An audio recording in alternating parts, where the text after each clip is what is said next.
গঙ্গার বুকে নৌকা ভ্রমণের মধ্য দিয়ে ছাত্রছাত্রীদের সামনে তুলে ধরা হয় নদী দূষণের বাস্তব চিত্র। কোথাও আবর্জনা, কোথাও নোংরা জল, সবই চোখে দেখে বোঝার সুযোগ পেল তারা।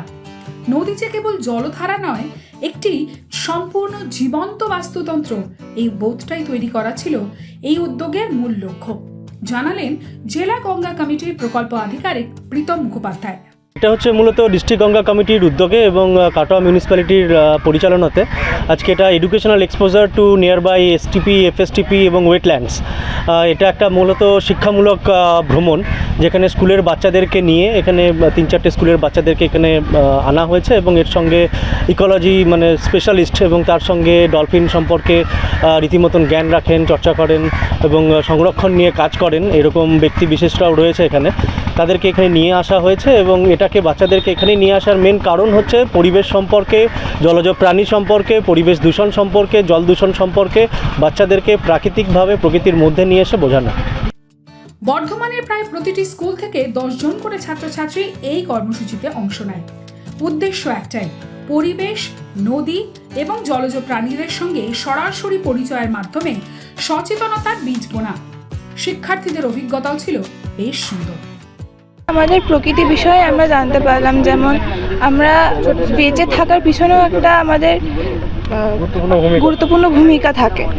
যেমন জল থেকে যে খাদ্য শৃঙ্খলটা, সেটা থেকেও আমরা অনেকটা বেঁচে থাকার দিকে এগিয়ে যেতে পারি।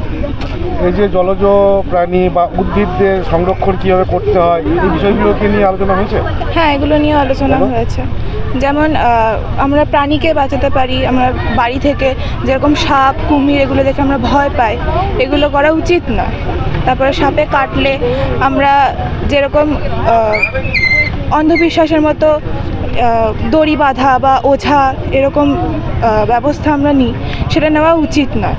আমাদের সাপে কাটলে আমাদের আগেই হাসপাতালে নিয়ে যাওয়া উচিত এবং আমাদের যে ভয় সেটা একদম পাওয়া উচিত নয়। প্রকল্প বাস্তবায়িত হলে গঙ্গায় দূষণের মাত্রা অনেকটাই কমবে, জানালেন পুরপ্রধান কমলাকান্ত চক্রবর্তী। কি কারণে আজকে এই ছাত্রদের নিয়ে শিক্ষামূলক ভ্রমণ করলেন? ডিস্ট্রিক্ট প্রজেক্ট অফিস থেকে একটা অর্ডার দিয়েছিল যে কাটোয়া সাব ডিভিশনে কাটোয়া শহরে অজয় এবং গঙ্গার সঙ্গমস্থলে যে জলাশয় আছে এবং নদীতে যে আমাদের বহমান নদীতে যে বিভিন্ন জীব বৈচিত্র্য আছে, সেটা স্টুডেন্টদেরকে একটু জানানোর জন্য, দেখানোর জন্য।